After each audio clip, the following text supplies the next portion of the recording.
Each year in the United States, thousands of major crimes go unsolved. When the case has gone cold and police have nowhere to turn, they seek assistance from the public. This is a program dedicated to solving these cases. This is Crime Stoppers Case Files. Welcome to Crime Stoppers Miami. I'm Dick Masten, the director of Miami-Dade Crime Stoppers. The purpose of this program is to share unsolved cases with as many South Florida viewers as possible. It'll empower you to do something about the violence on our streets. Every case we feature is unsolved. Every case that we feature has a cash reward available. In other words, every case on this program is an opportunity for you to help your city and at the same time earn Crime Stoppers cash without even giving your name. Let's get started. Our first crime took place on March 13th, 2010 on Northwest 22nd Avenue. Luis Diaz, a 39-year-old security guard, was killed while working at the club Las Bodelitas. Here's the story. March 13, 2010, at approximately 8 o'clock in the morning, the victim, Luis Diaz, was shot and killed while working as a security guard at a club called Las Bodelitas, located at 2150 Northwest 22nd Avenue in Miami. The victim was working at another club owned by the same owner. His regular routine was when that club closes at 5 a.m., he would go to the other club, his secondary job. He would help them close at closing time. He arrived there approximately about 5 a.m. on Saturday morning inside the club. This club is somewhat of an after-hours club. Guys go in, they sit down, and they would actually pay like $10 for a beer just to sit down and have conversation. They talk to some of the women in there that's known as minglers. These women just basically there for the club.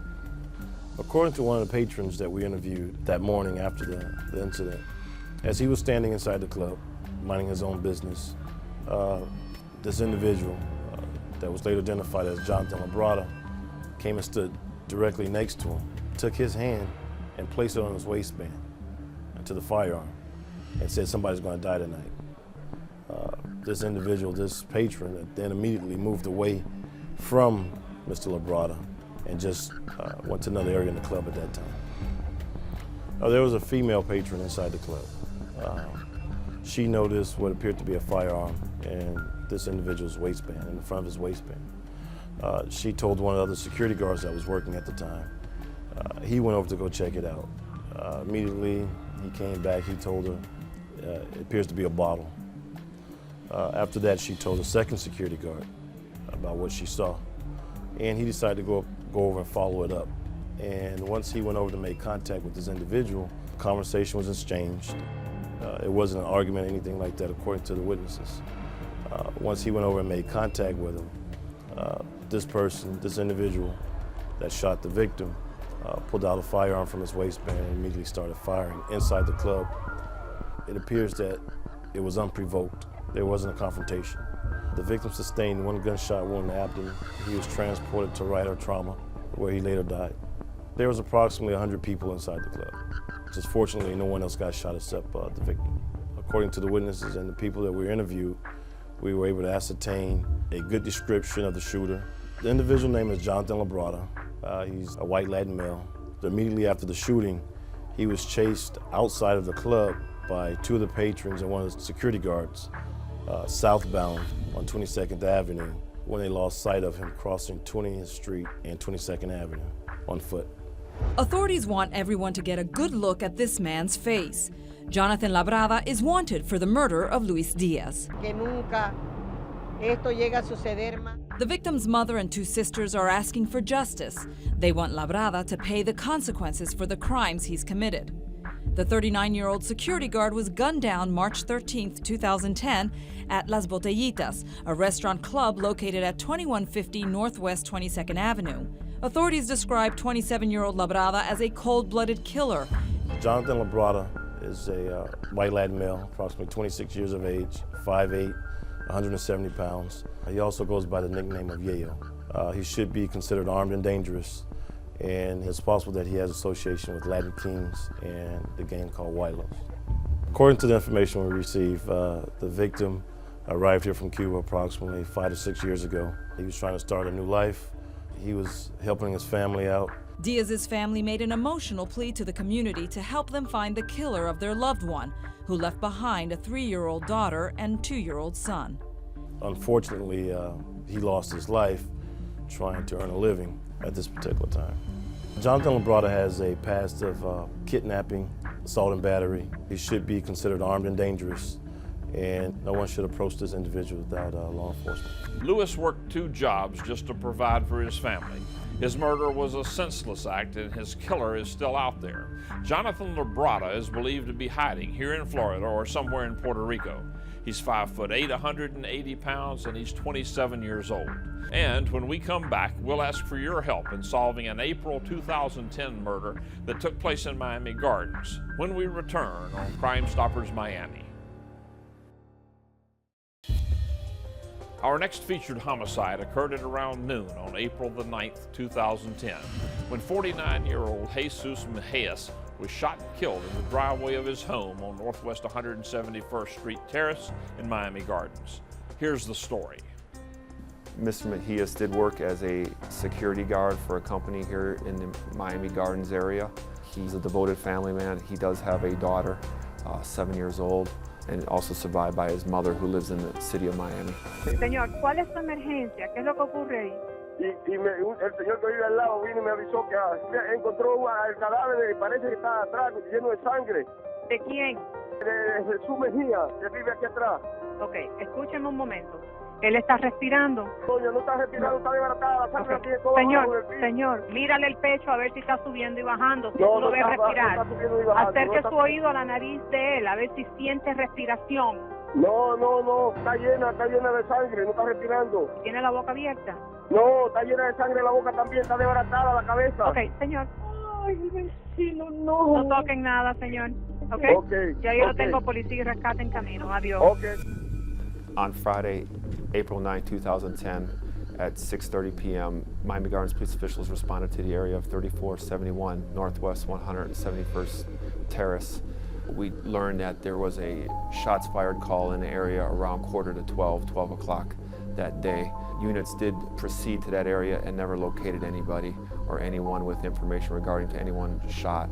Later that night, after a resident returned home and found Mr. Mejias in his backyard, which was approximately 7 hours later, it was learned that Mr. Mejias was shot twice in the back and expired because of his wounds that he sustained. After fire rescue responded and pronounced the individual deceased, it was learned that the victim, Mr. Mejias, was earlier visiting a convenience store at approximately 12 o'clock that day. After arriving home, Mr. Mejias was supposed to leave later that day around 2 o'clock, 2:30 to pick up his daughter. Mr. Mejias usually covers his car for any length of time, so we know that Mr. Mejias did return home from the grocery store or convenience store around 11:30. After returning home, Mr. Mejias exited his vehicle and walked through his backyard to his front door of his efficiency. Just prior to entering his residence, with his back turned, Mr. Mejias was shot twice. One to the center of the back and one to his left of his back. After being shot twice, the victim succumbed to his injuries and expired on scene. Mr. Mejias was then robbed. It was learned that jewelry, which is several necklaces, bracelets, and rings, along with money, were taken from him. And the individuals who robbed him fled the scene in an unknown type vehicle. Currently, right now, we have no leads regarding this homicide that has happened. It's extremely important that we receive information from the community, the residents. Somebody out there definitely knows something, and no matter how little they may seem that the tip that they're about to provide the police department is, it's definitely going to, in the long run, benefit the police and the family. They would extremely appreciate it. We'll be right back with more Crime Stoppers Miami right after this. In 1975, the first Crime Stoppers organization was formed by a detective who believed media attention helped solve cases. Since then, thousands of Crime Stoppers organizations have been formed around the globe with the same mission: encouraging members of the public to stand up against crime. Every 14 minutes, Crime Stoppers help solve a crime somewhere in the world. Get involved.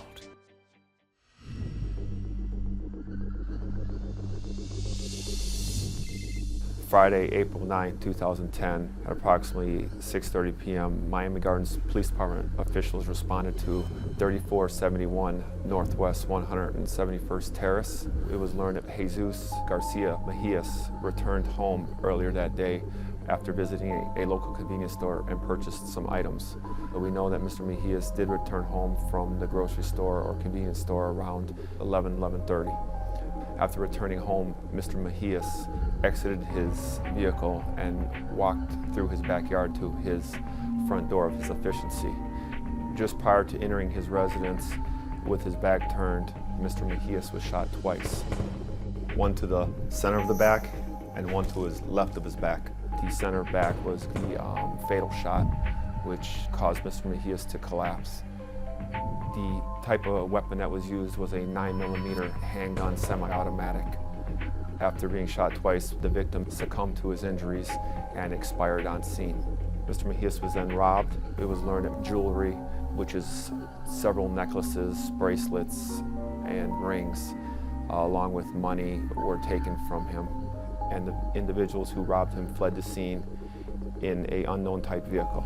With the crime occurring around 12 o'clock that day and finding the body later that evening, due to the time lapse, it's been extremely difficult in placing individuals who committed this crime to Mr. Mejias. The victim, Mr. Mejias' jewelry, is definitely very unusual and is easily noticeable.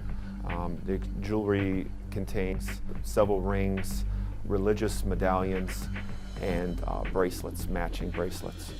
No es necesario que den su nombre, que por favor se conduelan, no por mí ni por la familia, pero esa niña que quedó huérfana, que toda la noche menciona a su papá.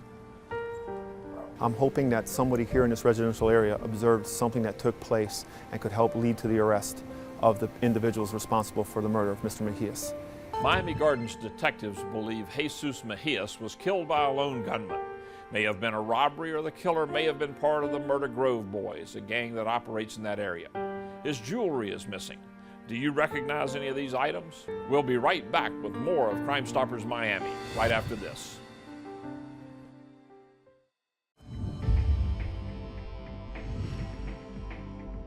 Professional criminals have chosen to wage war with each other on our streets. There's a term in war called collateral damage. The collateral damage in this war is the growing list of innocent victims just going about their day caught in the crossfire. Many of them are children.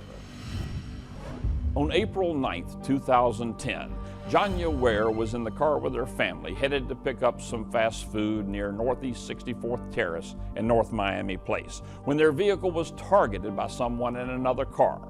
From that car, a shooter fired an assault rifle. 7-year-old Janya was killed. Here's the tragic story. On April 9, 2010 at approximately 8:39 p.m., 7-year-old Janya Ware was shot and killed in the area of Northwest 1st Avenue and 64th Street. The crime scene occurred right off of Miami Avenue, which is a main thoroughfare within the Little Haiti area. It's one of the bigger streets in Miami, one of the most populated streets, predominantly black neighborhood, very thick in Haitian descent. Miami Avenue is what differentiates northwest to northeast in the Little Haiti area. Apparently she, her mother, a family friend, and her little sibling were at the Wendy's on Northeast 2nd Avenue and 62 having dinner. Janya was sitting behind the driver. Her little sister was sitting on the passenger side in the rear seat. Mom on the front right passenger seat, and a family friend was the driver. On their way back home, they encountered a vehicle in the area of Northeast Miami Place and 64th Street.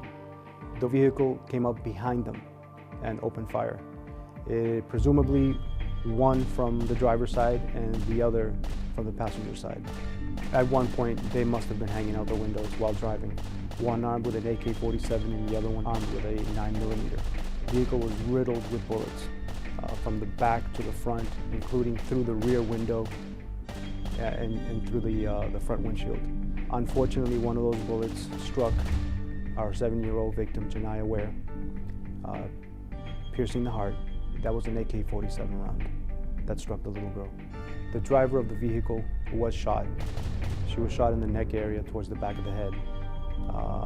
She at one point was very critical, but they were at the hospital. They did manage to save her life. They continued getting hit as they crossed Miami Avenue. They traveled, I would say, 100 yards before the car came to rest. It is unknown at this point why they did it. We believe that there was a black male inside the victim's vehicle, probably sitting in the center in the rear seat, who may have been the target. That person at one point, when the vehicle came to rest at Northwest 1 Avenue and 64th Street, that person got out of the vehicle, took the child out, the 7-year-old child, put her on the ground, and then fled the area. When police officers arrived, with heroic efforts, they performed CPR and actually brought her back. Unfortunate that she died a short while later at the hospital. And it's amazing that nobody else got hurt in that barrage of bullets. Little Haiti never sleeps. There's always something going on in Little Haiti. We have such a variety of incidents. Unfortunately, that a lot of them are violent, such as this. What I'm asking is for anyone with information, please call us. We have an innocent 7-year-old girl who was shot with an AK-47 of all weapons. This is a devastating weapon. She had no chance. What harm did this 7-year-old do to justify such an assault? It is completely unfair. Right now we're looking for 2 black males, unknown description, driving a white vehicle, one armed with an AK-47 and the other one armed with a 9mm. If you're someone who believes in not cooperating with the police, minding your own business, well, you've made a decision. You've decided that it's okay for thugs to kill your innocent neighbors, or maybe someone in your family. Who's next on the list of collateral damage? Be sure to join us next week for another edition of Crime Stoppers Case Files.